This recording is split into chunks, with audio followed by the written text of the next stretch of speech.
গরমে যে ৫ খাবার শরীরকে ঠান্ডা রাখবে। পুদিনা পাতা শরীরের ভেতরে ঠান্ডা রাখতে সাহায্য করে। গরমে প্রশান্তি পেতে পুদিনা পাতা দিয়ে তৈরি খাবার খান। জিরা পানি, বোরহানি, পুদিনার চাটনি, পুদিনার শরবত ইত্যাদি খেতে পারেন। গরমে শরীর ঠান্ডা রাখতে সাহায্য করে যে ফল, তার নাম হলো তরমুজ।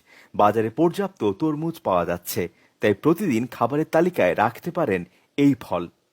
শশা এমন একটি খাবার যা দেখলেও প্রশান্তি আসে। তীব্র গরমে স্বস্তি পেতে খেতে পারেন শশা। তরমুজের মতো শশায়ও আছে প্রচুর পানি। শরীর ঠান্ডা রাখতে কাজ করে দই। প্রতিদিন দই খাওয়ার অভ্যাস করুন। এক্ষেত্রে বেশি কার্যকরী হলো টক দই। গরমে সুস্থ থাকতে দই রাখুন পাতে। গরমে প্রতিদিনের খাবারের তালিকায় রাখুন সবুজ শাক। এতে ক্যালোরি কম থাকে এবং পানির পরিমাণ বেশি থাকে।